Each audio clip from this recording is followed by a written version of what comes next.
Hi and hello there, Leo. Welcome new subscribers. My name is Yan, returning Islam buyers. Thank you sa inyong walang sawang love and support for me. At kung hindi niyo pa na-subscribe pa other channel, link is down below. Sa ating description box, if interested, i-click lamang yung link na yan para kayo makapunta there. At araw-araw ay nag-upload tayo ng collective readings for all signs doon. At yun yung wala tayong gender dito mga babes. So, ba lalaki, LGBT, lahat ay welcome. Pwede rin pong i-switch yung mga roles dahil possible talaga magkapalit-palit yan kasi general reading ito. And at the end of the day, everybody, may free will kayo, no? Kung gusto niyo i-claim ang mga messages or hindi. Cross-watchers ni Leo, welcome ka rin at may Leo placement sa natal/birth chart. Welcome din kayo. So, just take only what resonates, guys, okay? Archangel Michael, thank you so much. Angel guides ni Leo, can we get messages right here for them, please? Thank you sa palagiang presence ninyo sa reading ni Leo. Mga mensahe for Leo, can you please show me? Leo.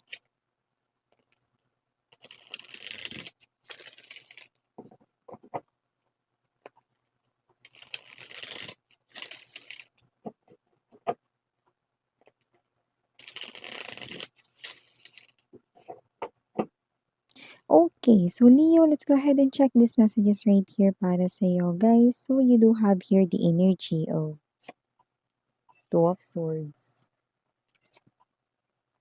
Seven of Cups, Ace of Wands. You know, masakit na ulo niyan. King of Swords, Nine of Swords, Star energy. Bottom of the deck, Ten of Swords, Moon energy, Three of Wands. Yan, no? Mukhang may namomroblema rito. Hindi makapili, no? Kung sino ang pipiliin mo, no? Mahal mo o mahal ka. Yan. May ganun, miss yan? Oo. Yan oh, may energy dito mga babes 'no, na yung iniintay ninyo parang hindi kayo sure kung meron siyang feelings for you, okay?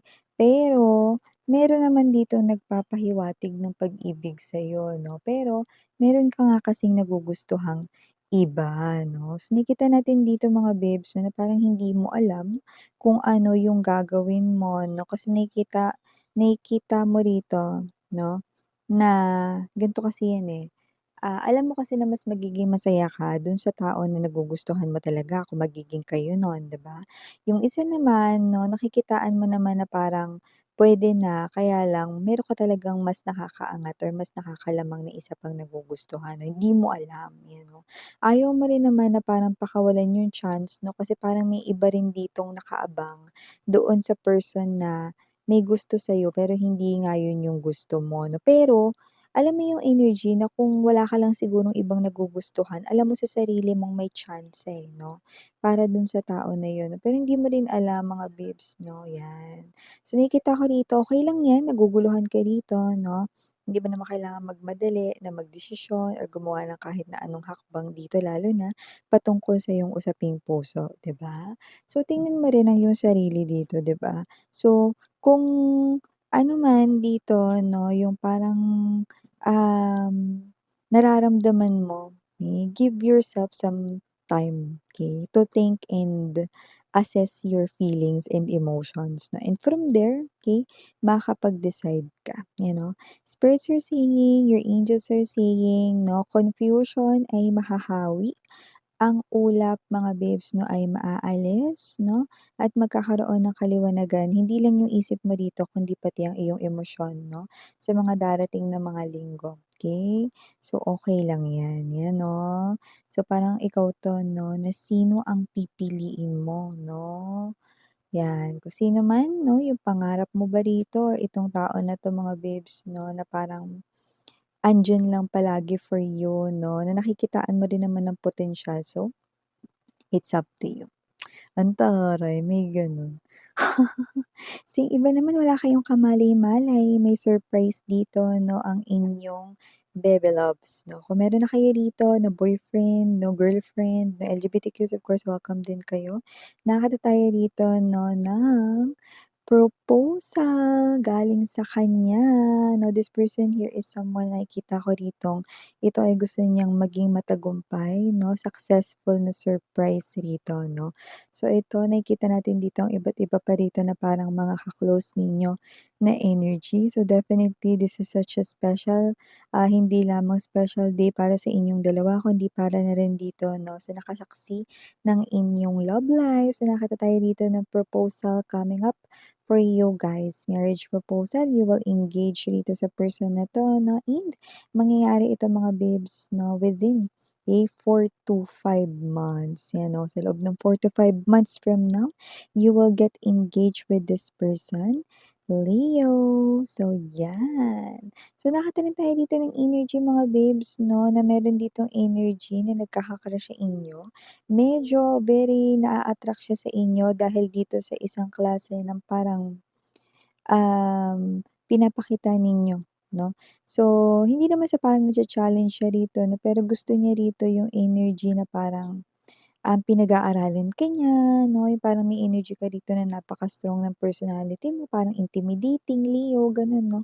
Pero this person here 'no, tahimik ka lang niya ritong pinag-aaralan 'no. This person wants to get to know you, okay? So it looks like this is a new person here coming up pa lang sa inyong life na pero yung iba dumating na at posibleng attracted siya sa'yo pero tahimik lang siya, hindi niya yan sinasabi 'no. But this person here pinag-aaralan niya, okay? Kayo 'no. So this person here for some reason 'no, yung parang, 'di ba kasi kapagka tinanong mo yung ibang tao, "Ano gusto mo sa kanya?" "Ay sweet kasi siya, mabait siya, ganito, ganyan." No sa kanya mga babes 'no, iba 'no, parang may energy na kung ano yung parang, hindi naman parang negative 'no, kung ano yung parang yun nga 'no, parang, hindi ko alam pero nahihiwagaan kasi ako kay Leo, eh. Gusto ko siyang mas makilala pa, parang gano'n. Nakuha niyo ba guys? Parang gano'ng klase ng energy 'no. So, I think this person here 'no is someone who's very serious. Medyo hindi niya nga lang alam kung papaano niya ipaparating yung kanyang feelings and emotions. Hindi siya magaling dun when it comes to words 'no. Pero matalino siya, yun nakikita natin dito 'no. So, parang may energy dito mga babes na parang, may pagka-shy din siya 'no, pero 'pag kayong dalawa lang 'no, very sweet, yan 'no. May pagka-shy 'no in front of other people 'no. Pero 'pag kayo lang 'no, this person here, makikita mo yung sweet side niya. Someone here na nakikita ko ritong matalino 'no, pero hindi niya lang alam kung papaano i-express yung kanya ritong feelings 'no. Yun ang nakikita ko sa kanya or sa taong ito. So, maliban diyan Leo, nakita rin ako dito ng energy ha, baka meron na lang ditong biglang lumitaw. Actually, iniintay ka niya pero mukhang hindi ka dumadating or may energy dito mga babes 'no, na hindi mo talaga siya rito pinupuntahan, hindi mo siya nire-replyan 'no, hindi ka rito nagpapakita sa kanya 'no, and with the Ten of Swords energy, this person will pop out na lang, out of the blue. Bigla na lang siya ditong susulpot, makikita mo siya ulit 'no. So kung sino man 'to, this person here is someone who betrayed you, okey? Inaantay ka niya, pero hindi ka naman dumadating, you know? Kaya nakita ko rito na siya na mismo yung kikilos at gagawa ng paraan.